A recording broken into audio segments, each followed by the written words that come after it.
मिनशैतानिर्रजीम बिस्मिल्लाहिर्रहमानिर्रहीम। अस्सलाम वालेकुम व्यूअर्स, उम्मीद करते हो आप सब खैरियत से होंगे। अलैकुम से मैं भी बिल्कुल ठीक-ठाक हूँ। आज हम एक न्यू रेसिपी के साथ आए हैं। आज मैं बनाने लगी हूँ मटन पुलाव। यखनी मटन पुलाव मैं इसको बनाऊँगी और बहुत आसान तरीके से हम बनाने लगे हैं, तो इसके लिए रेसिपी अपने एंड तक देख लें। तो चलिए रेसिपी स्टार्ट करते हैं। सबसे पहले हम मटन को बॉयल करके उसकी यखनी बना लेते हैं। 2 अदद दरमियाने साइज़ के प्याज ले लिया और इसमें एक बड़ी कड़ी जो लहसुन की होती है, लहसुन को मैंने साबुत सिरा छिल के उतार दिया है।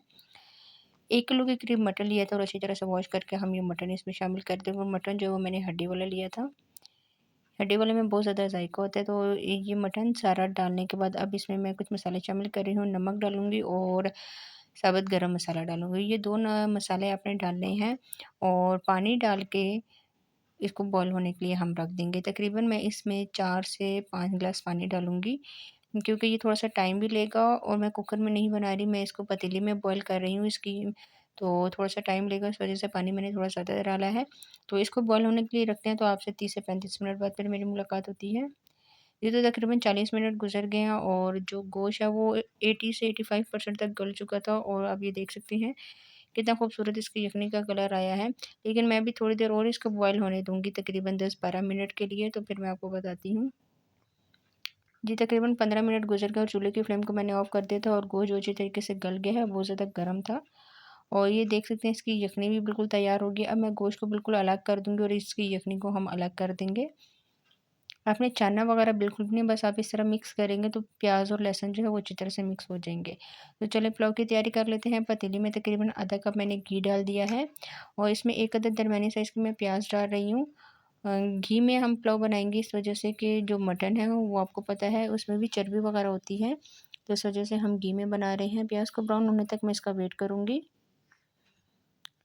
जी, तो प्याज़ ब्राउन हो गए तो और साथ ही मैंने मटन को जो अलग करके रखा था वो मैंने इसमें डाल दिया और अब अच्छी तरह से आपने इसका चम्मच चलाना है और इसको अच्छी तरह से आपने मिक्स करके फ्राई कर लेना है कि इसका खूबसूरत सा कलर चेंज हो जाए।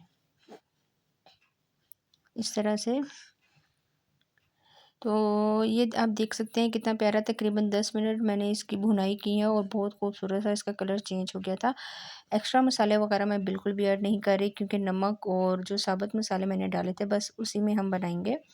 और यखनी ये मैंने अलग कर दिया, ये तकरीबन 2 ग्लास यखनी है, तो ये मैं भी इसमें शामिल कर देती हूँ। तकरीबन मेरे पास 2 ग्लास चावल थे, तो हम 3 ग्लास पानी डालेंगे, क्योंकि चावल जो है 20 से 25 मिनट पहले मैंने भिगो के रख दिए थे। और सादा पानी का 1 एक्स्ट्रा ग्लास मैं डाल रही हूँ, क्योंकि यखनी जो है वो हमारी 2 कप ग्लास थी।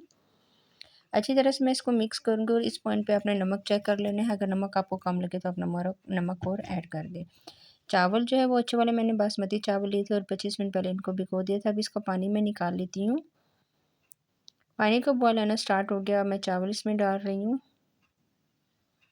चावल डालने के बाद बहुत हल्के हाथ से अपने चम्मच चलाना है। चम्मच चलाते हुए बस आपने अब वेट करना है कि ये जो पानी है इसका ये ड्राई हो जाए और आपने इसका दम का वेट करना है, कि फिर मैं आपको बताऊँगी कि हम किस पॉइंट पे इसको दम देंगे। जी, तो इसका पानी तकरीबन 10 मिनट गुज़र गए हैं और पानी काफ़ी हद तक ड्राई हो गया था।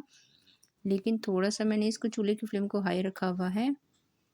2 ग्लास मेरे पास चावल थे और 3 ग्लास मैंने पानी डाला है। जी, तो आप ये देख सकते हैं तकरीबन 3 से 4 मिनट गुज़रने के बाद पानी इसका ड्राई हो गया था और अब मैं इसको थोड़ा-सा मिक्स करूँगी। बहुत हल्के हाथ से अपने चम्मच चलाना है, क्योंकि गोश्त भी अच्छी तरह से गला हुआ है और चावल टूट ना जाए। अब इस पॉइंट पे मैं इसको दम दे दूँगी। ये इस तरह से ऊपर मैं इसका ढक्कन रख के और कोई वज़नी सी चीज़ आपने रख देनी है और तकरीबन 15 मिनट के लिए मैं इसको दम दूँगी। तो फिर 15 मिनट बाद मेरी आपसे मुलाकात होती है। जी, तो 15 मिनट गुज़र गए हैं और चूल्हे की फ्लेम मैंने ऑफ़ कर दी थी और अब देखते हैं हमारा पुलाव बिल्कुल तैयार हो गया। माशाल्लाह माशाल्लाह, आप ये देख सकते हैं कितना खूबसूरत और इतने मज़े का ये लग रहा था। एक-एक चावल बिखरा हुआ था। अच्छी तरह से आपने अब इसको मिक्स कर लेना है। ये आप देखें, बहुत मज़े की खुशबू आ रही थी। ये अच्छी तरह से इसको मिक्स करने के बाद अब आपने एक प्लेट लेनी है और फिर इसको हम एक प्लेट में मैं सर्व करके आपको फाइनल लुक दिखाती हूँ कि आज की रेसिपी कैसी लग रही है। जी, तो ये हमारी आज की फाइनल रेसिपी है। बहुत मज़े और इतने आसान तरीके से मैंने आपको ये पुलाव बनाना बताया है, तो आपने ये ज़रूर ट्राई करना है। ट्राई करके आपने मुझे कमेंट्स में बताना है कि आज की रेसिपी आपको कैसी लगी। आप चाहें तो इसमें चिकन पाउडर भी थोड़ा-सा ऐड कर सकते हैं, लेकिन मैंने चिकन पाउडर नहीं ऐड किया। तो बहुत आसान तरीके से मैंने इसको बनाया है। आज के लिए इतना ही। इंशाल्लाह नेक्स्ट वीडियो में आपके साथ मुलाकात होगी, तब तक के लिए मुझे दीजिए इजाज़त। दुआ में याद रखिएगा। अल्लाह हाफ़िज़।